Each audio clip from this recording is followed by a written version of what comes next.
ಓಂ ಶ್ರೀ ಗುರು ಬಸವಲಿಂಗಾಯ ಸರ್ವರಿಗೂ ಶರಣ ಶರಣ. ಹಿಂದೆ ದೊಡ್ಡ ದೊಡ್ಡ ದೇವಸ್ಥಾನಗಳನ್ನು ಕಟ್ತಾ ಇದ್ರು, ನಿಮಗೆಲ್ಲ ಗೊತ್ತಿದೆ. ತಮಿಳುನಾಡಿಗೆ ಹೋದರೆ ಅಲ್ಲಿ ಎಕರೆಗಟ್ಟಲೆ, ಅಂದರೆ 100 ಎಕರೆ 200 ಎಕರೆ, ಕಿಲೋಮೀಟರ್ ಗಟ್ಟಲೆ ಒಂದು ದೇವಸ್ಥಾನಕ್ಕೆ ಜಾಗ. ಮತ್ತು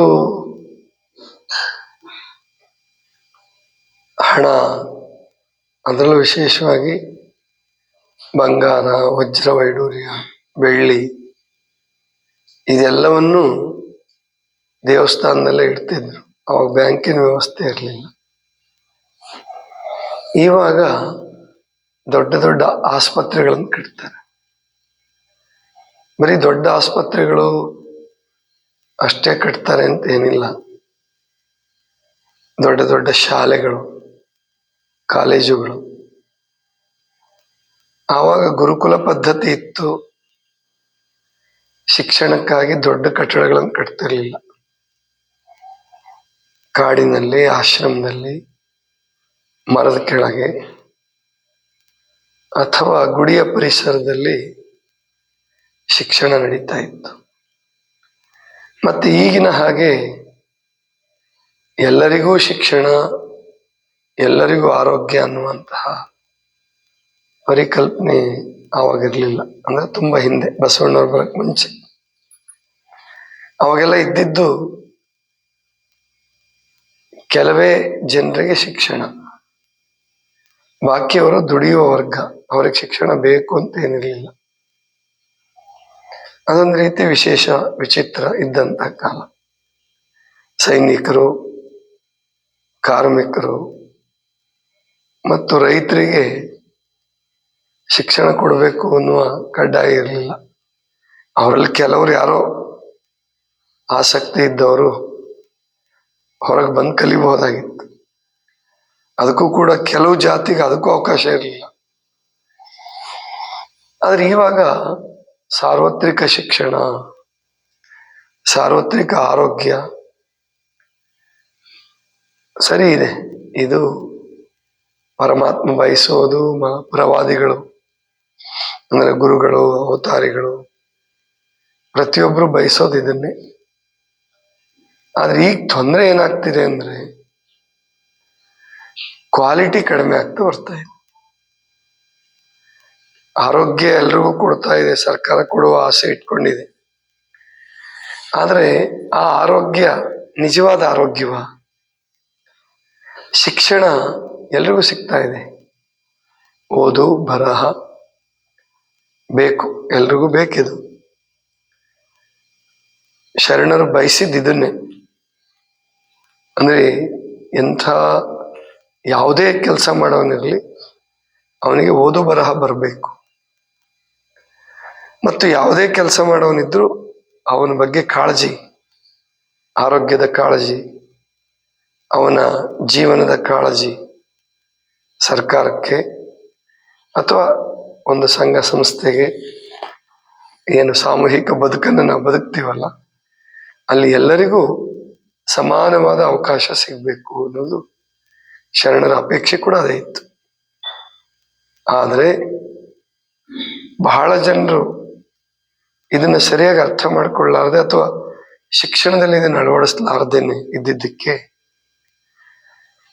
ಎಲ್ಲ ಸೌಲಭ್ಯಗಳನ್ನು ಕೊಟ್ಟು ಕೂಡಲೇ ಕೆಲಸ ಮಾಡೋದು ಬಿಟ್ಬಿಡೋದು ಅಥವಾ ಓದೋದು ಬಿಟ್ಬಿಡೋದು, ತಮ್ಮ ಏನು ಸಾಧನೆ ಇದೆ ಅದನ್ನು ಬಿಟ್ಬಿಡೋದು, ಅಥವಾ ತಮ್ಮನ್ನ ಸರಿಯಾಗಿ ಗುರುತಿಸ್ಕೊಳ್ಳಾರ್ದೇನೆ ನಮ್ಮ ಕೆಪಾಸಿಟಿ ಏನು ದೈಹಿಕ ಸಾಮರ್ಥ್ಯ ಇದೆಯಾ, ಮಾನಸಿಕ ಸಾಮರ್ಥ್ಯ ಇದೆಯಾ, ಅಥವಾ ಭಾವನಾತ್ಮಕ ಸಾಮರ್ಥ್ಯ ಅಂದ್ರೆ ಭಕ್ತಿ ಇದೆಯಾ, ಯಾವುದರಲ್ಲಿ ನಾನು ತೊಡಗಿಸ್ಕೊಳ್ಬೇಕು. ಈಗ ನಮ್ಮ ಯುವಕರಿಗೆ ಇದೊಂದು ದೊಡ್ಡ ಸಮಸ್ಯೆ ಆಗ್ತಾ ಇದೆ. ಆದ್ರೆ ಕಾಲ ಅದಕ್ಕೂ ಉತ್ತರ ಕೊಡ್ತಾ ಇದೆ. ಅಂದ್ರೆ ಅವಾಗೆಲ್ಲ ಏನು ಎಲ್ರಿಗೂ ನೌಕರಿ ಕೊಟ್ಬಿಡ್ತೀವಿ, ಆಮೇಲೆ ಎಲ್ಲರೂ ಗೌರ್ಮೆಂಟ್ ನೌಕರಿಯನ್ನು ತಗೋಬೇಕು ಅಂತ ಹೊರಟಿದ್ರಲ್ಲ, ಆ ಅಪೇಕ್ಷೆ ಈಗ ತಪ್ಪು ಅನ್ನೋದು ಗೊತ್ತಾಗಿದೆ.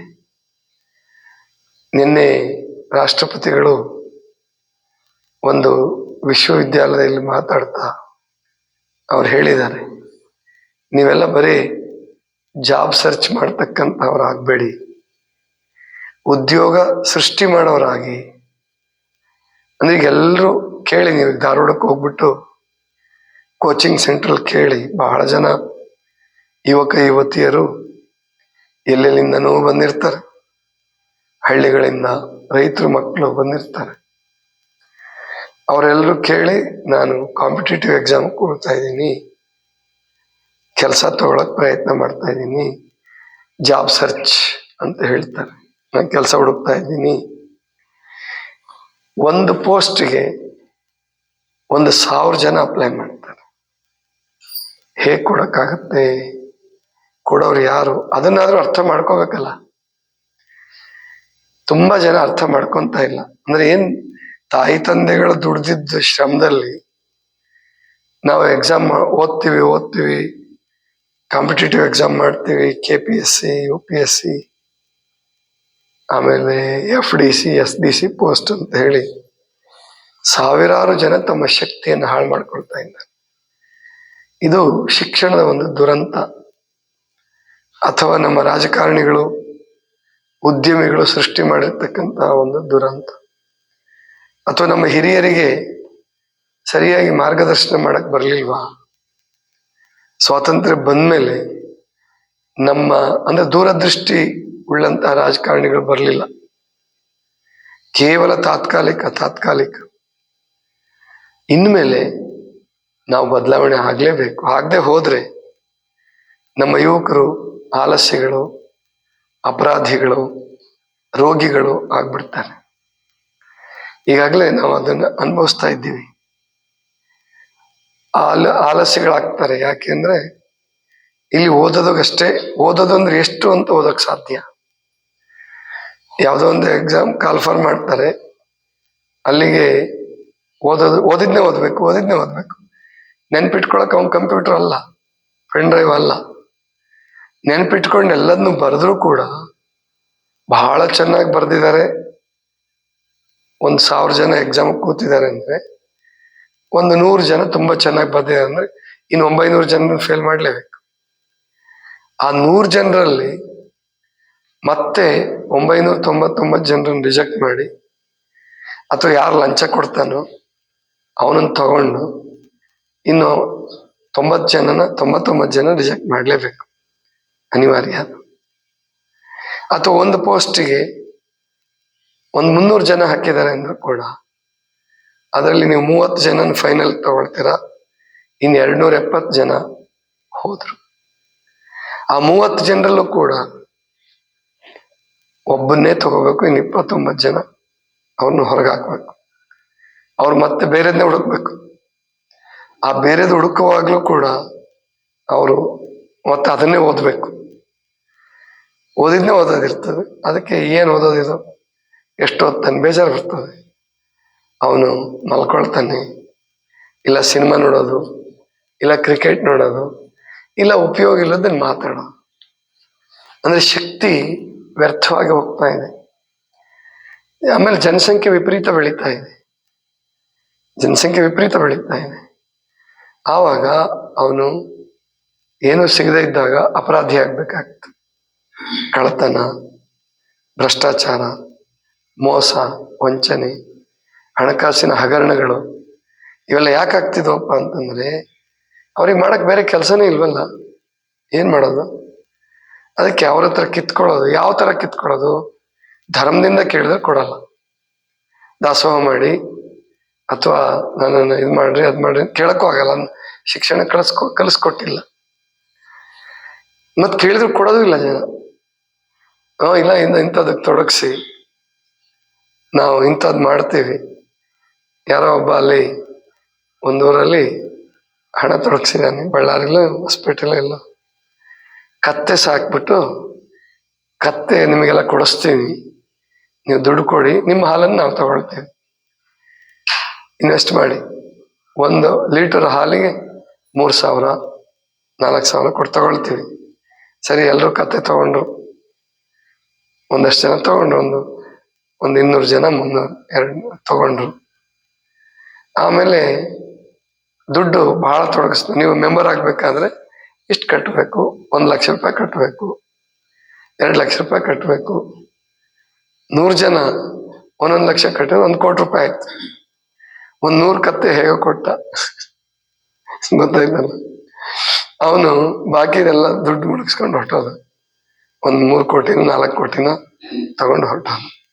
ಅವನಿನ್ ಯಾವಾಗ ಸಿಗ್ಬೇಕು? ಅದೇ ತರ ಬಿಟ್ ಕಾಯಿನ್ ಒಂದು ಬಹಳ ದೊಡ್ಡ ಹಗರಣ. ಅದು ಬಳಕೆ ಅಂದ್ರೆ ಹೊರಗೆ ಬಂದಿಲ್ಲ, ಅದ್ರ ಹಿಂದೆ ಬಹಳ ದೊಡ್ಡ ಜಾಲ ಇದೆ. ಇಂತಹ ಮೋಸಗಾರರು ವ್ಯವಸ್ಥಿತವಾಗಿ ಹುಟ್ಕೊಳ್ತಿದ್ದಾರೆ. ಕಾರಣ ಏನಪ್ಪಾ ಅಂದ್ರೆ ಜನಸಂಖ್ಯೆ ಜಾಸ್ತಿ ಆಗಿರೋದು, ಮತ್ತೆ ಕೆಲವರು ಸಂಪತ್ತನ್ನ ಕ್ರೋಢೀಕರಿಸಿಟ್ಕೊಳ್ಳೋದು. ಪ್ರೊಫೆಸರ್ಗಳಿಗೆ 2,00,000 ರೂಪಾಯಿ ಸಂಬಳ, 1,00,000 ರೂಪಾಯಿ ಪೆನ್ಷನ್, 1,50,000 ರೂಪಾಯಿ ಪೆನ್ಷನ್, 2,00,000 3,00,000 ರೂಪಾಯಿ ಸಂಬಳ. ಟೀಚರ್ಸ್ಗೆ 1,00,000 1,25,000 ಸಂಬಳ. ಆಮೇಲೆ ಪೆನ್ಷನ್ ಆಗೋತ್ತೆ 60,000 ರೂಪಾಯಿ. ಹಿಂಗೆಲ್ಲ ಸಿಕ್ಕಾಪಟ್ಟೆ ಬಂದು ಬ್ಯಾಂಕಲ್ಲಿ ಇಡ್ತಾನ. ಇಂಥ ಯಾವುದೋ ಯೋಜನೆ ಬಂದಾಗ, ಇಲ್ಲಿ ಕಲ್ಗಟ್ಟಿಗೆ ಒಂದು ದೊಡ್ಡ ಯೋಜನೆ ಆಯ್ತು ಆ ಥರದ್ದು. ಎಷ್ಟೋ ಜನ ಟೀಚರ್ಗಳು 3-4 ಜನ ಆತ್ಮಹತ್ಯೆ ಮಾಡ್ಕೊಂಡ್ರು. ಯಾಕೆ? ದುಡ್ಡು ತೊಡಗಿಸಿದ್ರು, ಕೋಟ್ಯಾಧೀಶರಾಗ್ಬೇಕು ಅಂತ ಹೇಳಿ. ಅದೆಲ್ಲ ಮುಳುಗೋಯ್ತು. ಅಂದ್ರೆ ಇದು ಯಾಕಪ್ಪ ಆಗತ್ತೆ ಅಂತಂದ್ರೆ, ರಾಜಕಾರಣಿಗಳಿಗೆ, ಗುರು ಹಿರಿಯರಿಗೆ ಮತ್ತು ಇವರಿಗೆ, ಯಾರಿಗೆ? ಉದ್ಯಮಿಗಳಿಗೆ ಸರಿಯಾದ ದೂರದೃಷ್ಟಿ ಇಲ್ಲದೆ ಯಾವ ರೀತಿ ನಮ್ಮ ಸಮಾಜವನ್ನು ಮುನ್ನಡೆಸಬೇಕು, ವಿಶೇಷವಾಗಿ ರಾಜಕಾರಣಿಗಳಿಗೆ ಅದಿರಬೇಕು. ಪುಣ್ಯಕ್ಕೆ ಮೋದಿಯವರು ಬಂದ ಮೇಲೆ ಎಲ್ಲಾ ಕ್ಷೇತ್ರಗಳಿಗೂ ಗಮನ ಕೊಡ್ತಾ ಇದ್ದಾರೆ ಅವರು. ಮೊನ್ನೆ ಲಾಖ್ಪತಿ ದೀದಿ ಅನ್ನುವಂತ ಒಂದು ಕಾರ್ಯಕ್ರಮ ಮಾಡಿದರು ಗುಜರಾತ್ನಲ್ಲಿ. ಅಲ್ಲಿ 400 ಜನ ಮಹಿಳೆಯರಿಗೆ ಅಥವಾ 4,000 ಜನ ಮಹಿಳೆಯರಿಗಿರ್ಬೇಕು 450 ಕೋಟಿ ರೂಪಾಯಿ ಸಹಾಯಧನ ಕೊಟ್ಟರು ಸರ್ಕಾರದಿಂದನೇ. ಇದು ಅವರು ದುಡಿಬೇಕು, ದುಡಿದು ತೋರಿಸಿರ್ತಾರೆ ಈಗಾಗಲೇ, ಅಂತ ಯೋಗ್ಯರಿಗೆ ಕೊಡ್ತಾರೆ. ಅವರು ಸ್ವಂತ ಉದ್ಯೋಗಗಳನ್ನು ಸೃಷ್ಟಿ ಮಾಡ್ತಾರೆ. ಅದೇ ತರಹ ನಮ್ಮ ಯುವಕರು ಯುವತಿಯರು ಸ್ವಂತ ಉದ್ಯೋಗಗಳನ್ನು ಸೃಷ್ಟಿ ಮಾಡೋರಾಗಬೇಕು. ಸ್ವಚ್ಛತಾ ಕೆಲಸಕ್ಕೆ ಸಂಬಂಧಪಟ್ಟ ಹಾಗೆ, ಪರಿಸರಕ್ಕೆ ಸಂಬಂಧಪಟ್ಟ ಹಾಗೆ, ಗಿಡಗಳನ್ನು ಬೆಳೆಸೋ ಸಂಬಂಧಪಟ್ಟ ಹಾಗೆ, ಶುದ್ಧವಾದ ನೀರು ಕೊಡಬಹುದು, ಆರೋಗ್ಯ ವಿಷಯದಲ್ಲಿ ಕೆಲಸ ಮಾಡಬಹುದು.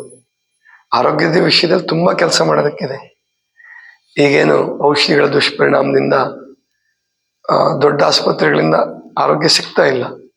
ಹಾಗಾದ್ರೆ ನಾವು ಕಡಿಮೆ ಖರ್ಚಲ್ಲಿ, ನಾವು ಕಡಿಮೆ ಸಂಬಳದಲ್ಲೇ ಯೋಗ್ಯವಾದದ್ದಕ್ಕೆ ದುಡಿತೀವಿ ಅನ್ನುವ ಮೆಂಟ್ಯಾಲಿಟಿ ನಮ್ಮ ಯುವಕ ಯುವತಿಯರಿಗೆ ಬರಬೇಕು. ಆವಾಗ ಅವ್ರಿಗೂ ಆರೋಗ್ಯ ಸಿಗುತ್ತೆ, ಬೇರೆಯವ್ರಿಗೂ ಆರೋಗ್ಯ ಕೊಡ್ಬೋದು. ಏನು ಒಂದೇ ಸಾರಿ ಸಂಬಳ ತಗೊಳಕ್ಕಾಗಲ್ಲ, ಸರ್ಕಾರಿ ನೌಕರರ ಥರ ಸೌಲಭ್ಯಗಳನ್ನು ತಗೊಳಕ್ಕಾಗಲ್ಲ. ಆದರೆ ದುಡ್ದು, ಈಗ ನೀವೆಲ್ಲ ನಮ್ಮ ಆಶ್ರಮದಲ್ಲಿ ಹಾಗೆ ಕಡಿಮೆ ಸಂಬಳಕ್ಕೆ ದುಡಿದ್ರೂ ಕೂಡ ಅವರು ಆರೋಗ್ಯವಾಗಿದ್ದಾರೆ, ನೆಮ್ಮದಿಯಾಗಿದ್ದಾರೆ, ಸಂತೋಷವಾಗಿದ್ದಾರೆ. ತಮ್ಮ ತಮ್ಮ ಕುಟುಂಬಗಳನ್ನೇ ಕಟ್ಕೊಳ್ಳೋಷ್ಟು ಸಾಮರ್ಥ್ಯ ಬಂದಿದೆ ಅವರಿಗೆ. ಅಂದ್ರೆ ಇದು ನಾವು ನೀವೆಲ್ಲರೂ ಸೇರಿ ದೇಶಕ್ಕೋಸ್ಕರ ಮಾಡ್ಬೇಕು ಇದನ್ನ. ಸ್ವಂತ ಉದ್ಯೋಗ, ಅದರಲ್ಲಿ ಕಡಿಮೆ ಉತ್ಪತ್ತಿ ಇರ್ಬೋದು, ಹಣ ಜಾಸ್ತಿ ಬರದೇ ಇರ್ಬೋದು, ಆದರೆ ಏನು ಜೀವನಕ್ಕೆ ಬೇಕು, ಒಳ್ಳೆಯದು, ಆರೋಗ್ಯ, ಸಮಾಧಾನ, ಶಾಂತಿ ಮತ್ತೆ ಧರ್ಮ ಇದಿರುತ್ತೆ ಅದರಲ್ಲಿ. ನೋಡಿ, ನೀವು ಸರ್ಕಾರಿ ನೌಕರಿಗಳಲ್ಲಿ ಹೋಗಿ ನೋಡ್ರಿ, ಆಫೀಸ್ಗಳಲ್ಲಿ, ಶಾಲೆಗಳಲ್ಲಿ, ಅವ್ರಿಗೆ ಯಾರಿಗೂ ನೆಮ್ಮದಿ ಬಹಳ ಜನರಿಗಿಲ್ಲ. ಯಾಕಪ್ಪ ಅಂದ್ರೆ ಹಣ ಪರಿಶ್ರಮ ಇಲ್ಲದೆ ಎಲ್ಲಿ ಬರುತ್ತೋ ಅಲ್ಲಿ ನೆಮ್ಮದಿ ಸಿಕ್ಕಲ್ಲ. ಗಾಂಧೀಜಿ ಅದೇ ಹೇಳ್ತಾರೆ, ಪರಿಶ್ರಮವಿಲ್ಲದ ಸಂಪತ್ತು ಬಂದ್ರೆ ಅದು ನಮ್ಗೆ ಯಾವುದೋ ರೂಪದಲ್ಲಿ ದುಃಖ ಕೊಟ್ಟೇ ಕೊಡುತ್ತೆ, ಅಥವಾ ನಮ್ಮನ್ನು ಕೆಡಿಸುತ್ತೆ. ನೇರವಾಗಿ ಕೆಡಿಸ್ಬೋದು, ಅಥವಾ ನಮ್ಮ ಆತ್ಮಶಕ್ತಿಯನ್ನು ಹಾಳು ಮಾಡ್ಬೋದು. ನಮ್ಮ ಮನಸ್ಸಿನ ಶಕ್ತಿಯನ್ನ ಬೆಳೆಯಲಾಕಿ ಕೊಡ್ಲಿಕ್ಕಿಲ್ಲ. ಬುದ್ಧಿಯ ಶಕ್ತಿಯನ್ನ ಕುಂಠಿತಗೊಳಿಸ್ಬೋದು, ಯಾಕಂದ್ರೆ ಪ್ರಯತ್ನ ಇರಲ್ಲ ಅಲ್ಲಿ. ಆದ್ರಿಂದ ಪ್ರಯತ್ನ ಮಾಡಿ, ಶ್ರಮ ಪಡಿ, ಆವಾಗ ಮಾತ್ರ ನೆಮ್ಮದಿ ಸಿಗುತ್ತೆ. ಮತ್ತು ಸ್ವಂತ ಉದ್ಯೋಗ ಕಟ್ಕೊಳ್ಳೋದು ಹೆಮ್ಮೆಯ ವಿಷಯ. ಒಂದು ಕಸನೆ ಹೊಡಿಲಿ, ಅದು ಹೆಮ್ಮೆಯ ವಿಷಯ, ಸಂತೋಷದ ವಿಷಯ ಅಂತಕ್ಕಂಥದ್ದನ್ನ ನಮ್ಮ ಯುವಕರು ಯುವತಿಯರಿಗೆ ಕಲಿಸ್ಬೇಕಾಗಿದೆ. ನಿಮ್ಮ ಮಕ್ಕಳಿಗೆ ಇದನ್ನ ಕಲಿಸ್ಬೇಕು. ಪ್ರಕೃತಿನೇ ಕಲಿಸೋದಕ್ಕಿಂತ, ಅಂದ್ರೆ ಅನಿವಾರ್ಯ ಅಂತ ಕಲಿಯೋದಕ್ಕಿಂತ ನಾವು ಈಗಿನಿಂದಲೇ ಕಲಿಸೋದಕ್ಕೆ ಪ್ರಯತ್ನ ಪಟ್ರೆ ಅದು ಬಹಳ ಒಳ್ಳೆಯದು. ಇದಿಷ್ಟು ಇವತ್ತಿನ ಚಿಂತನ. ಸರ್ವರಿಗೂ ಶರಣ.